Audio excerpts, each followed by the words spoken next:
Salut à tous, c'est Branche t'es mort et aujourd'hui on se retrouve pour une nouvelle vidéo. Donc aujourd'hui c'est une vidéo un peu spéciale parce que je vais vous présenter un jeu. Le jeu c'est War Thunder. Alors War Thunder, qu'est-ce que c'est? War Thunder est sorti en 2012, il a été développé par Gaijin Entertainment. C'est un jeu donc de guerre principalement, donc vous avez des avions de combat, des chars, des bateaux et même des hélicoptères.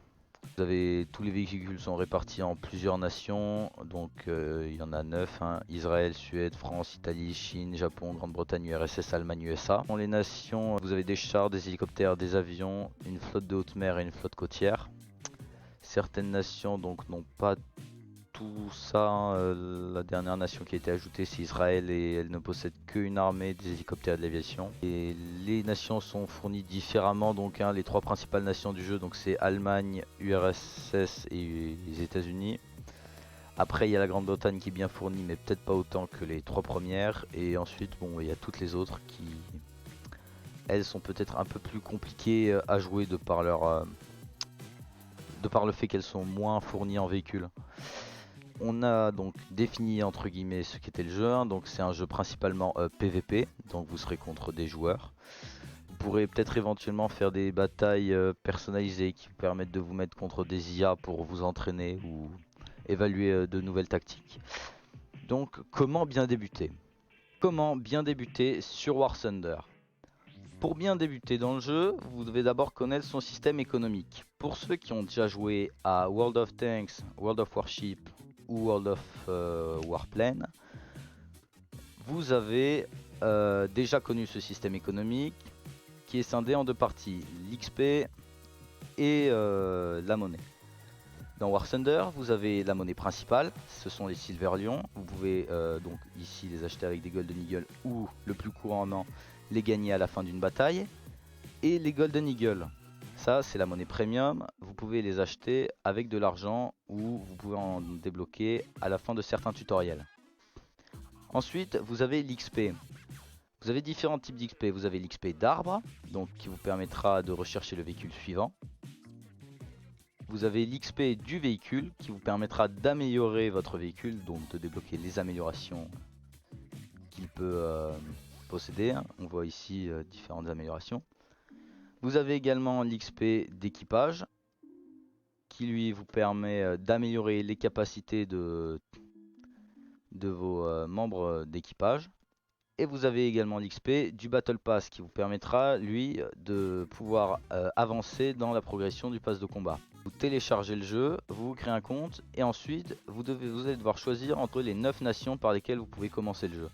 Personnellement, je conseille pour ceux qui n'ont jamais joué à un jeu semblable comme World of Tanks, World of Warplane ou World of Warship, de commencer par les USA, l'Allemagne ou l'URSS.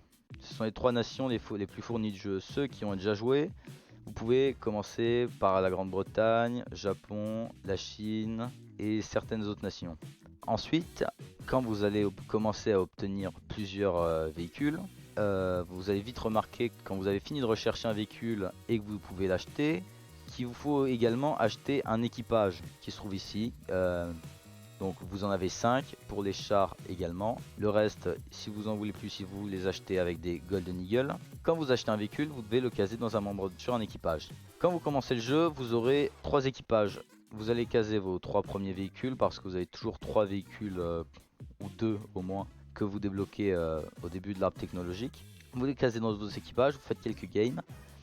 Et une fois que c'est fait, quand vous avez assez d'argent pour acheter case d'équipage, un conseil très important à suivre, essayez au maximum de assigner une rangée à chaque équipage. Parce que quand vous commencez à avoir pas mal d'avions, comme ici, bah, ça devient très compliqué de s'y retrouver. Parce que, bah, voilà, c'est-à-dire que cette rangée-là est affiliée aux bombardiers, elle est casée ici. Cette rangée-là est affiliée aux avions d'attaque et aux bombardiers piqués, aéronavals, tout ça. Elle est casée là. Cette lignée, elle est casée ici. Celle-ci ici et celle-là ici. Elles sont inversées. Et pour les chars, c'est pareil. Vous avez la lignée des anti-aériens qui est casée là, celle des chasseurs de chars qui est casée là, celle des chars légers qui est casée ici, celle des chars lourds parce que vous verrez qu'en avançant dans le jeu vous aurez des chars lourds qui débloquent là, et celle des chars moyens qui est ici. Dans le jeu, c'est important de prendre son temps. Ça ne sert à rien de rush une seule colonne comme ça pour que au bout de quelques temps vous ayez un char très haut level dans cette rangée, mais que le reste des rangées ne suit pas. Pourquoi? Parce que vous avez la possibilité de respawn 3 fois en bataille d'arcade de char et 5 fois en bataille d'arcade d'avion. Ce qui veut dire que si vous avez un véhicule, imaginons de rang 3.3 comme le M24 ici, quand vous allez partir en bataille d'arcade de char et que vous n'aurez pas grind ces 4 autres rangées, dès que votre M24 sera détruit, vous aurez des chars de rang 1.3, de réserve de rang 1.3 et de rang 1.0 contre des véhicules de rang 2.7, 2.0, 3.7, etc. Pour finir, dans War Thunder, il va falloir apprendre de ces échecs. Vous allez remarquer, si vous commencez le jeu, que vous allez devoir jouer plusieurs fois votre véhicule avant de savoir correctement le jouer, de connaître ses points forts et ses points faibles. Ce qui vous permettra de pouvoir correctement le jouer de manière efficace. J'espère que cette vidéo vous aidera à bien commencer le jeu. Une vidéo sortira la semaine prochaine pour vous aider à mieux progresser dans le jeu. Et il y aura aussi sûrement une vidéo spécialisée sur le gameplay avion et sur le gameplay des chars. Salut à tous, c'était Branche les morts sur War Thunder.